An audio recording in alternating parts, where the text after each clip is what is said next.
Hi, we're here at the AHA BCVS meeting in Portland, Oregon, 2017.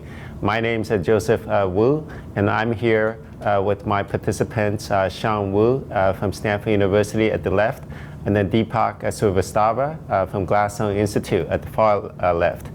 We just finished an exciting session on human iPSC disease modeling. I want to ask the two speakers some questions as follow-up. So Sean and Deepak, can you tell us what are maybe the most exciting as well as the most difficult aspects of iPSCs and also the in vivo reprogramming aspects that both of you speak about?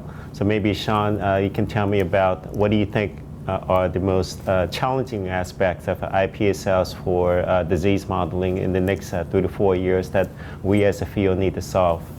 Yeah, thanks, Joe. This has been a really interesting area of research and comes with tremendous opportunities, but yet at the same time, there's also difficulties in terms of us really figuring out how we could utilize the cell source for modeling cardiac disease.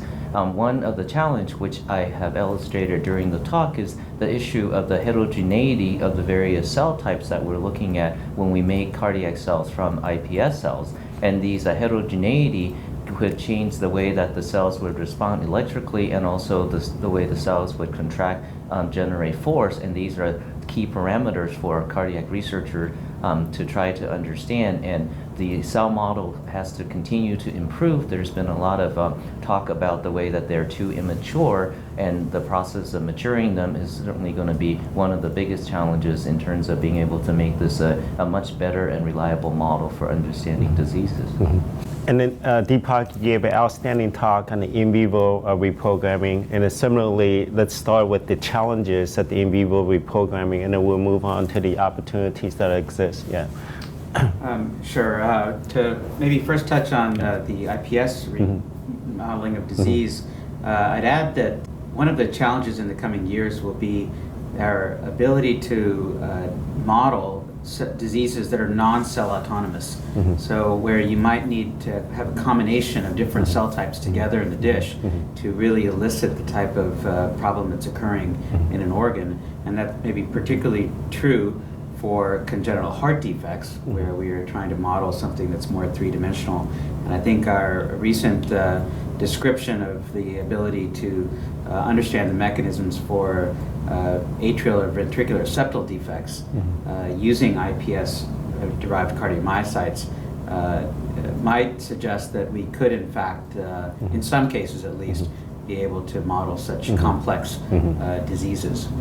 Regarding the in vivo reprogramming, where we convert resident fibroblasts in the heart into new myocytes for regenerative purposes, there remain several challenges to that. We've had some good success in vivo in both mouse and pig models, and it's to the point where we have now attracted commercial investment to take that further towards a clinical trial.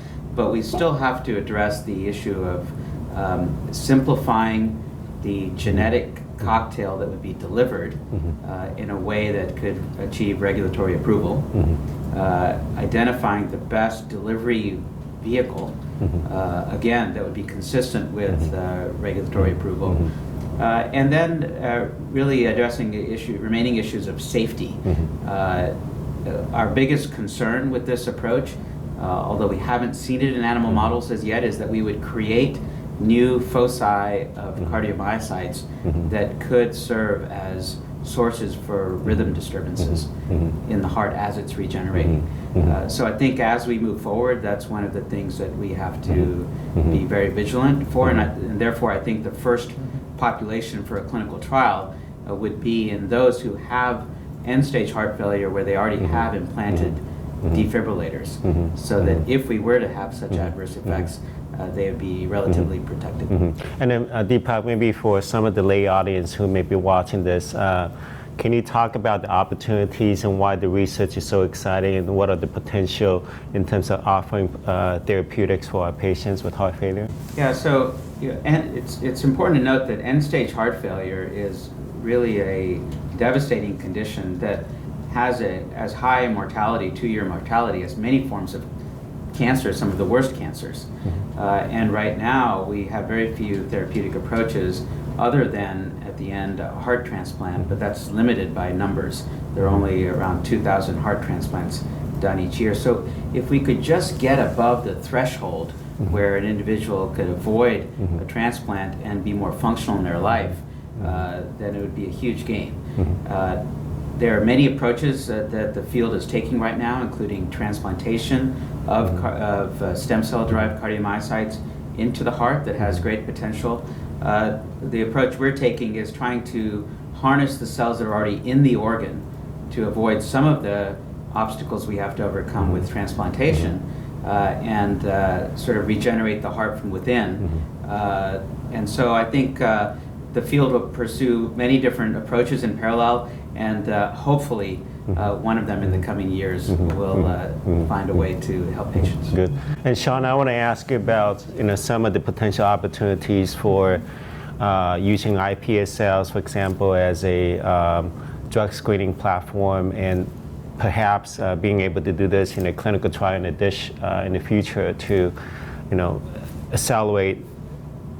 accelerate the drug discovery and also to cut down the cost of the whole drug discovery process. Can you give us some of your thoughts on that? Yeah, Joe, that's a really interesting way of thinking about IPS. So our former President Obama has spoke about wanting to make our medical system much more specific towards the individual patients, and we think the iPS cell is a great platform for being able to take that into being patient-specific by being able to have the cells that derive from the patient and have that specific genetic constituent within the cell to read out for us what are the responses. So some of the example papers that have been published recently have been addressing specifically how by treating the iPS cell with the various different drugs to see what kind of responses that particular individual has towards each one of the drug, we may then be able to know which drug would serve the best for the patient individually, and have the iPS cells provide that kind of platform for being able to tailor the right drug to the right patient at the right time. So I want to thank both Sean and also Deepak for, again, providing us with wonderful insights into iPS cell technology and also into the reprogramming therapeutic technology.